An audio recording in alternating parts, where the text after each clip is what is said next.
السلام عليكم ورحمة الله وبركاته. ازيكم عاملين ايه؟ يا رب تكونوا بخير. النهاردة ان شاء الله هنعمل مع بعض العيش التوست. هنعمله بطريقة سهلة وبسيطة ومقادير موجودة عندك في كل بيت، بجد مش هياخد وقت خالص وكمان هيتعمل بكل سهولة وهيديكي نتيجة شبه الجاهزة بالظبط. لو اولادك بيحبوا العيش التوست هتعمليه بكل سهولة واوفر بكتير من سعره بره، لانه سعره دلوقتي بقى اوفر. هتعمليه والنتيجة ما شاء الله ما شاء الله بجد شبه الجاهزة جدا وبطريقة سهلة جدا ومقاديره مظبوطة جدا. تعالوا بقى شوفوا احنا عملناه ازاي ويلا بينا نخش على المقادير.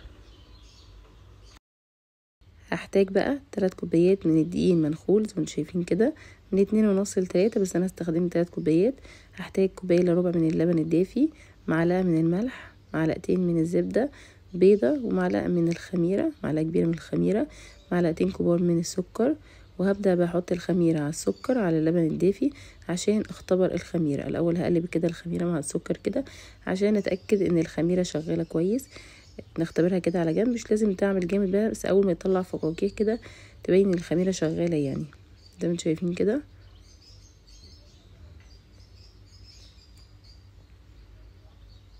بقلبها كويس كده لحد ما اتاكد ايه انها دابت كويس.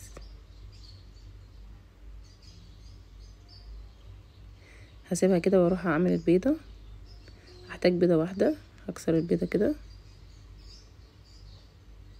بصوا بدات تطلع فقاقيع كده، بصوا بدات تعمل فقاقيع كده، يدل انها بدات ايه تشتغل يعني الخميره شغاله. خلاص هحط البيضه عليها واقلبها. هقلب بقى البيضه كويس كده. ما تخافوش، البيض مش هيعمل زفاره ولا حاجه، احنا هنحط عليه خل كمان. الخل كمان بيحافظ على العجينه، فما تخافوش خالص، مش هيبقى فيه اي ريحه من الزفاره. اهو قلبت كده البيضه كويس. خلاص كده هجيب بقى كده العجين اهو، احط عليه بقى الملح. هحط معلقه من الملح كده، معلقه صغيره من الملح اهو. حطيت بقى الملح. بعد كده هنزل بقى بالخليط ده كده انا عملته اهو، نزلت بيه كده. واحط معلقتين الزبده. هقلب كده بالراحه كده عشان لما العجين يقلبه يعني مفيش، ما ينطرش دي ولا حاجه. واحط الزبده كمان، واحط معلقه من الخل، يعني رشه خل كده، يعني معلقه صغيره. الخل بيساعد ان هي تبقى تنفش حلو وكمان يحافظ عليها كماده حافظه يعني. حطيت بقى الخل اهو، رشه خل كده.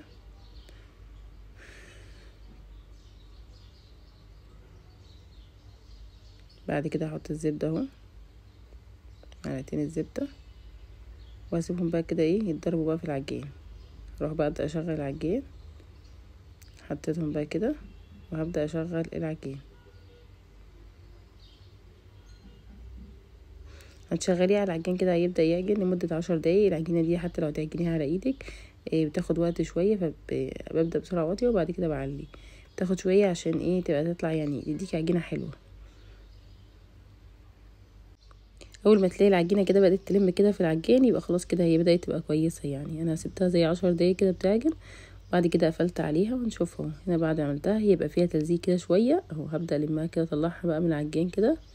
هيبقى كده كده تبقى مظبوطه، ان هي يبقى فيها نسبه تلزيق شويه، ما تقلقيش خالص. هلمها كده اكورها اهو.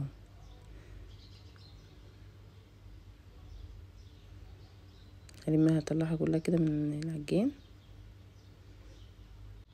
بعد خلاص كده ما لميتها كلها كده هبدا بقى احطها كده في التاني كده في القالب اهو، بحيث ان هي كده تبدا تخمر بقى.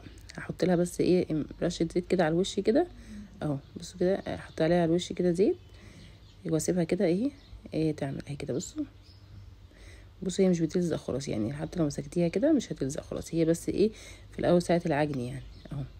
ما حطيتش عليها حاجه، هي دوبك ال3 كوبايات دي اللي انا عملتهم اهو. ده شكل العجينه اهي زي ما انتم شايفين كده. هسيبها بقى تخمر ونشوفها بعد ما تخمر ان شاء الله.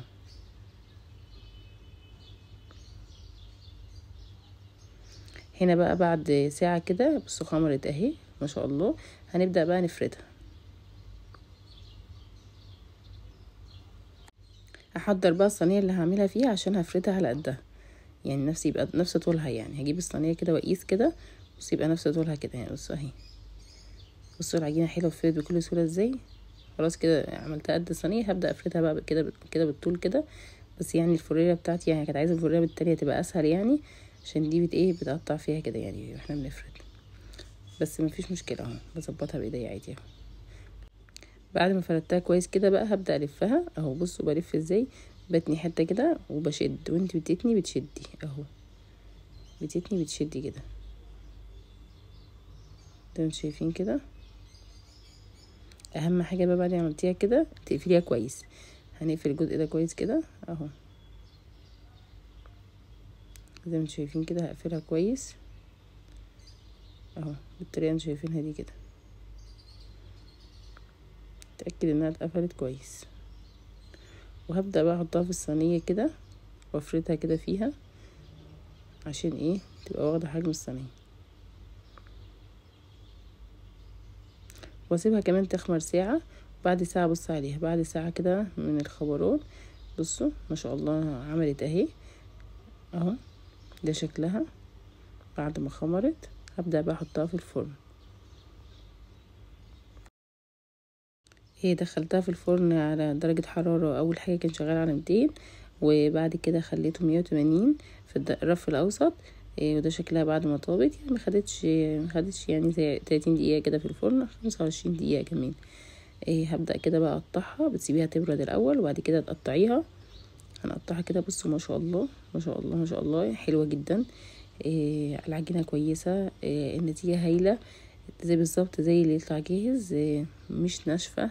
بصوا بالنسبة بقى ان انتي عايزة تعمليه وتقدميه تاكليه دلوقتي قطعيه، لو انتي مش هتاكلوه في نفس اليوم حطيه في التلاجة قطعي على قد الكمية اللي هتاكلوها. بصوا بجد حلو قوي، طلع جميل جدا، وبألف هنا وشفا للي ياكله. جربوا بقى الطريقه دي وقولوا رايكم في التعليقات. اتمنى فيديو النهارده يكون عجبكم. لو عجبكم بقى متنسوش تحطوا لنا لايك وشير سبسكرايب ودعمونا بقى عشان يوصلكم كل جديد.